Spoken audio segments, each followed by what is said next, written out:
I am lost. Running a Fever, episode 99.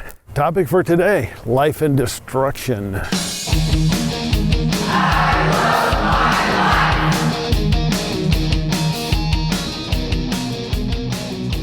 Good morning, and my name is Michael Davis.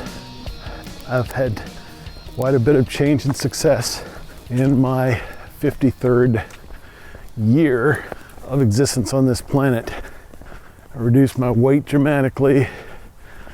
My whole wardrobe has changed from a 2XL to an L or perhaps an M. Reduced my waist size by at least 5 sizes, 10 inches plus.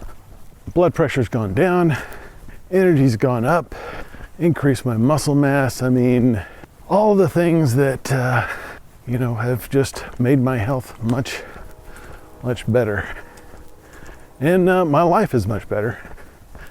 And it all started with loving my life enough that I wanted to make it last as long as possible. I do love my life today, and I have to tell you, this may be a little more adventurous than the usual episode because I'm lost. I am lost. And it all started with a great idea that I would go to the Mud Creek Trail, where I've been at least once before, the Mud Creek Trailhead, and head for a branch that I knew was there that connected, so the sign said, to the Lake Fayetteville Trail, which I was very familiar with. And I found out that there's no actual trail. There's this bar off the Mud Creek Trail, and it takes me to a point at a sidewalk and says, all right, head on up this way if you want to go to Lake Fayetteville. It's not really a trail, it's just a sidewalk. So it's kind of like just parking somewhere else and walking on the street instead of driving to one of the convenient parking locations around the Lake Fayetteville Trail. So I find myself, I think, and as soon as I got to the big street, I was pretty sure I knew where I was. It was Vantage Drive. So, Vantage Drive and Joyce Boulevard. I know this goes straight to Veterans Park. And unfortunately, my family knows, and anyone who knows me really well, that I am not gifted at ground transportation. The fact that I have made a living transporting things at times in my life is another miracle. Gift from God in times when I needed that income, because I just can't do. I mean, I just get lost. And honestly, air navigation, not that much better. I mean, there are rules, and obviously you don't just go up there in the air kind of looking around, especially when the weather's bad, which is why, thankfully for the rest of the world, I am not an instrument-rated pilot.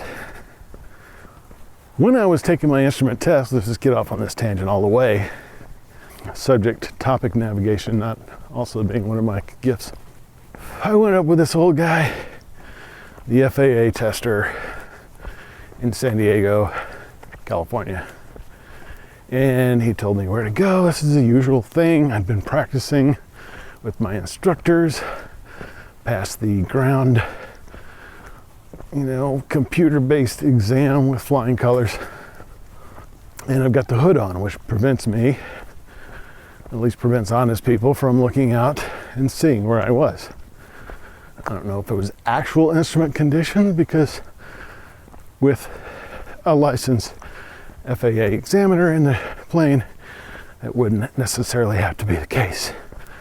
I certainly wasn't instrument rated, so it wouldn't be anything to do with me. But anyway, told me which way to go, and I looked at the navigation charts, set the radios, or maybe he did not set the radios. And he ended the exam and told me that I was headed for Lindbergh Field, which is the very busy international commercial airport right in the center of San Diego, California. Not a good place to be if you are a mere private single engine land VFR certified pilot. And that's what it was. So it's a really good thing that I'm not an airline pilot, which I might have wound up being if I had progressed along those lines. So as I say that, I have found my way back to the topic, and I have found my way back to the trail. I am once again seeing some familiar landmarks on Vantage Drive, and I'm heading steadily towards Veterans Park. But I just think it's interesting that I passed that a few weeks ago whenever I first encountered the Mud Creek Trail, and thought, oh, this will be great. I'll just go along the trail and I'll connect with Lake Fayetteville, and I'll go around Lake Fayetteville, and that will extend my walk. And so there it is. You have to actually just walk through Fayetteville proper without any signs whatsoever other than the usual street signs. So I really hope that I'll be able to find my way back to my car, which is parked way down there in Fayetteville at the Mud Creek Trailhead. Topic for today: life and destruction. Recently I had an opportunity to attend the Ozark Demolition Derby. It was the first demolition derby that I had ever attended, and a new experience for me. And I really didn't think much of it. I mean, really, what is the big deal, But I had been invited to go, and so we went to Demolition Derby. And I was just hesitating because I'm in Veterans Park, and it's probably around 6 o'clock on a Saturday morning, and there's some people here having a picnic or barbecue or meeting of some kind outdoors in the dark. I mean, there are lights around the park, there are lights in the pavilion, but it's amazing. I don't know what's going on. Maybe some kind of run or something that I probably should have known about, but it looks more like a picnic or something. By the way, that section of regular old city roads between Mud Creek and Lake Fayetteville is brand new to me, and despite that, I did not bring my action camera to record it. Although, morning. Navigating, I mean, it is dark, so you got to give me that, folks. Give me the darkness and say that this is a little more difficult. Even though I have been at Lake Fayetteville in the dark, and I've been at this specific area in the dark, I remember it distinctly. It was a very strenuous day. The Long Mile episode. Okay, we're back on the trail and fading away from Veterans Park, where all the activity is, whatever it's for. So anyway, it's a untraveled part of the trail, My feet had never set foot there before, even though my car had been down a couple of the roads. But there will be video that I took at the Demolition Derby, the Ozark Demolition Derby. I recorded one of the heats there. So yeah, I'm going through and it's really crowded and there's lots of food there, you know, like you might expect at a large event. There's all kinds of, you know, fair food, you know, candy corn or candy, cotton candy, waffle cones, you know, hot dogs, barbecue, corn dogs, that sort of thing. I'm not sure if there's alcohol, but wouldn't be surprised. It's a good thing that I don't remember if there was alcohol because, you know, it's a pretty rowdy place. We were sitting in the stands, so the people were relatively well behaved, as I recall. But I was shocked at how I reacted once the action started. And that's when I really learned about this psychological phenomena. And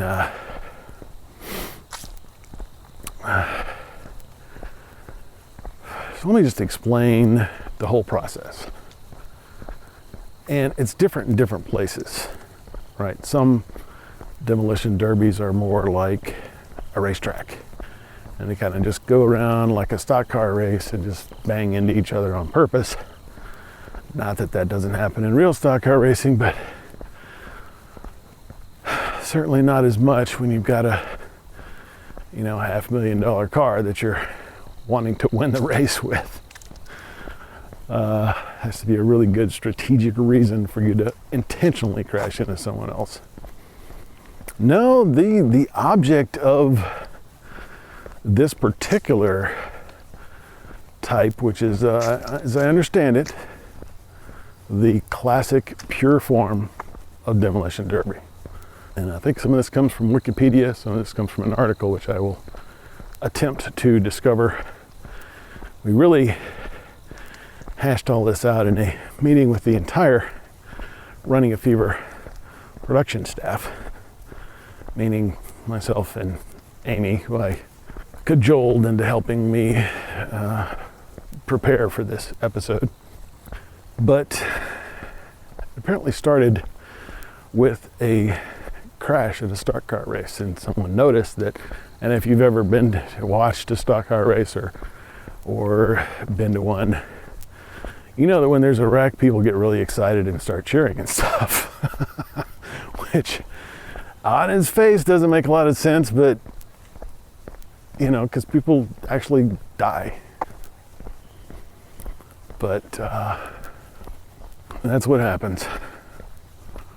This enterprising man noticed this, and he had flown off the track into the stands that were empty, and noticed that the people on the other side of the track were cheering and just really enjoying it, the spectacle of him crashing. And he realized that if he had done better marketing, he could have filled the stands that he crashed into. And thus was the beginning of the demolition derby.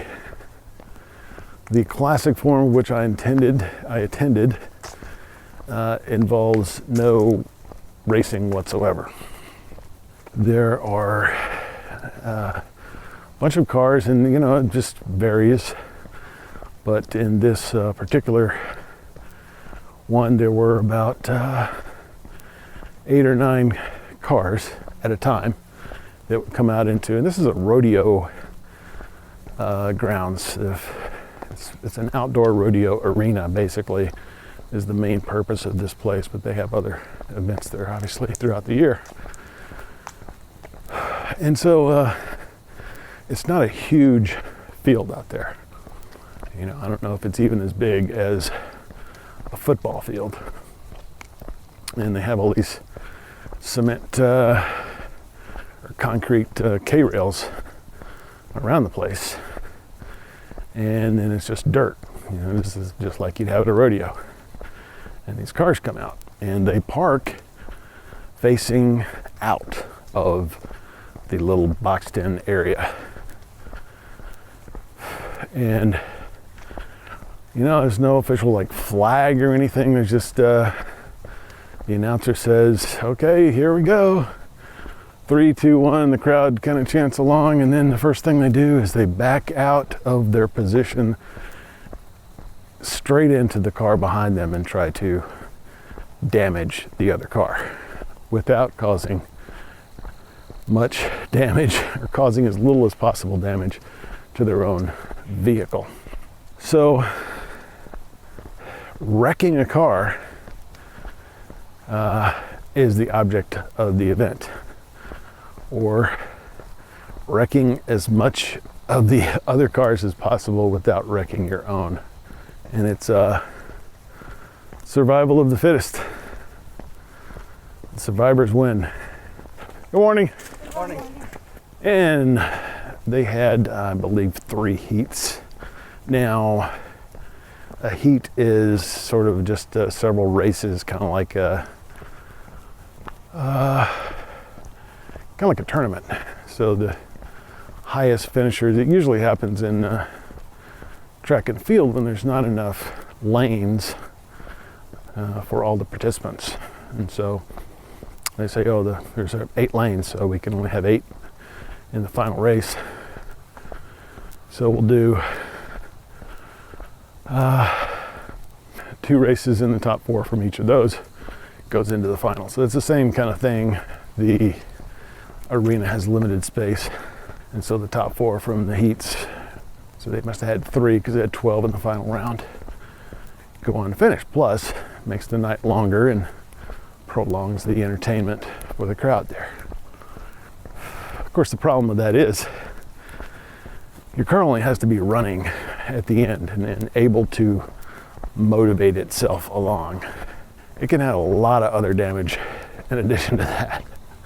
So if your car has taken on a lot of damage, you've got a limited amount of time to get it fixed for the final race.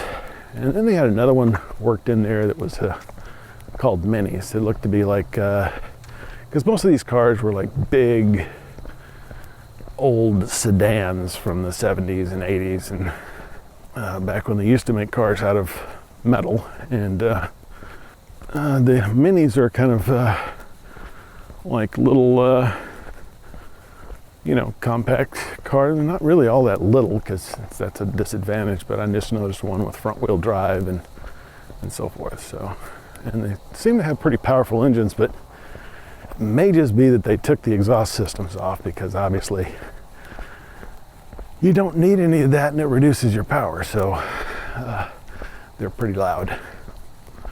And they put big sort of dirt tires on them, or little dirt tires on them. And it doesn't pay a lot. So, I mean, I'm sure that they don't put as much money into it as you would in a stock car race where you can win $1 million if you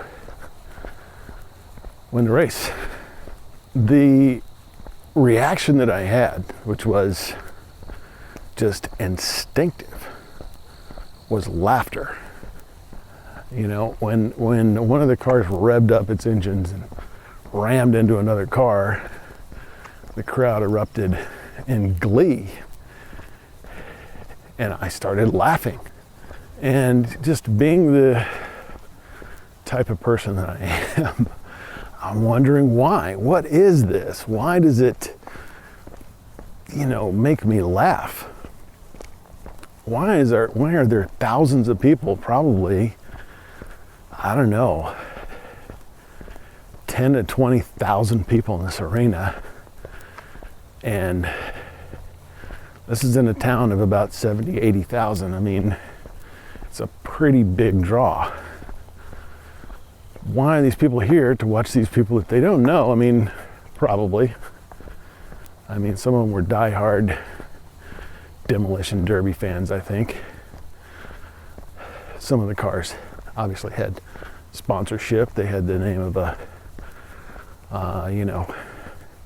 auto salvage company or whatever painted on the side. But it only paid $5,000, you know, and you could obviously come out of it with a car that's not worth much. So there you go. And there was no TV coverage, although actually there might have been TV coverage. There were definitely video cameras there. So I don't know. Maybe there are. Maybe there's a demolition derby channel. But the psychology part of it intrigued me. Why do all these people come to watch cars crash into each other? Well, I know when they come, the same reason I came. It was a ball. It was a blast. This is the most fun I'd had in a while. So that's why they come. But why is that? Why is it so much fun to watch this destruction? Why is it destruction that gives life? Reminds me, an excellent actor, Gary Oldman, in a much maligned film called The Fifth Element. And some of these movies I just really like, even though they're, you know, critically bashed. Bruce Willis and Mila Jovovich were in that film as well, directed by Michael Bay. It's a very financially successful, critically bashed director. I think he does good work. Anyway, Gary Oldman played an arms dealer, basically evil genius type guy. But there was some humor about him. And he had a southern accent. Can't remember the name of the character, but he had Jean-Baptiste was in his name. He had like 5 names or something. And someone was talking to him about destruction. And he says, look at this. Picked up a glass of water and he says, look at this glass of water. Serene, still, quiet, boring. And then he dropped it on the floor. And the water went everywhere and the glass went cracking and so out of nowhere came all these robots with little brooms and dustpans and mops and stuff, cleaning up automatically all this mess on the floor. And he said, when I break something, what an amazing display of life ensues. And so his point was destruction brings about life. And I've seen this in the world. It's true to an extent. There is still a popular belief that war is a great economical venture, and this is a fallacy. It is profitable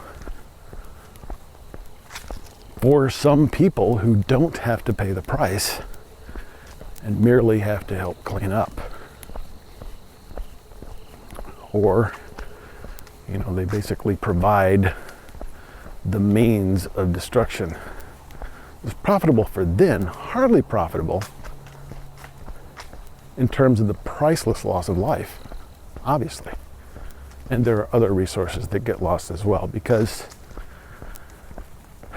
it's great to build a tank in a factory and all these factory workers and stockholders and everybody gets paid, and then it gets left in the desert somewhere, useless. That's a waste. Where does that money come from?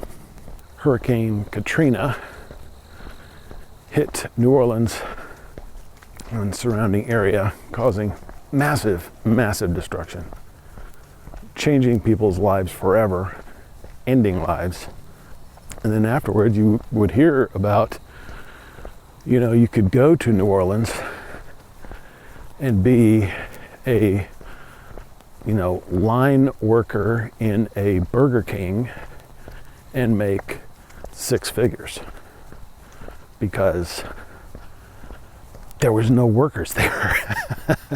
And they needed people to do that because there were plenty of people doing construction and that kind of cleanup, but there weren't people to work in the stores and all the places that they needed support for that. So there was a hurricane, and Burger King workers went from, minimum wage work to 6 figures a year work. As we speak, as you're listening to this, it's probably December or January. The first hurricane that I've heard of any magnitude, named Michael, is making its way through Florida. And there's lots of destruction there. And so it makes it a little more poignant here. There's a part of us that, when we think of someone dying, we think of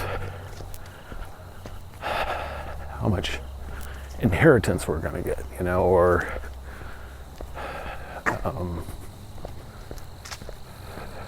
much better off they'll be in heaven. Maybe all of their troubles going away. There's a part of us that sees that destruction and wants to delight in it in some way. And I think there's another part that just wants to get out all of our stress and frustrations. You ever heard that? You know the term, get out your frustrations. It's not, express your frustrations. Express means the same thing. Nobody ever says inspire your frustrations. Express your frustrations. And I think that's what we're doing. I think that's basically it. We have been given license to celebrate destruction. And we enjoy that because we don't have that opportunity in everyday life, even though as we look around, not only are things being generated, but things are being destroyed all the time.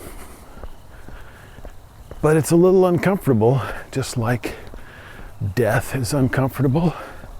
And anytime we can laugh about those things, makes us feel better. In fact, it's always funnier to talk about something that's uncomfortable. People really want to laugh about it. Racism, religion, all the taboo topics that we can't talk about. The most popular comics just live their entire careers on that stuff because they have figured it out. Anything that we're not allowed to talk about, we want to laugh about, and it feels really good to laugh about it. And so therefore, I find myself at a demolition derby just laughing my butt off and having the time of my life, watching people crash into each other in perfectly good cars. Maybe not perfectly good, but definitely operational. Something you might be able to drive on the road if you put a tailpipe on it. So there you go, folks. Philosophy of Destruction 101. Thus endeth the demolition department and philosophy department for today. So, thank you for joining me on this adventure. A little more of an adventure than I wanted it to be, but I eventually found the Lake Fayetteville Trail on a beautiful early Saturday morning in October. So keep on keeping the fever, and then we'll talk to you next time.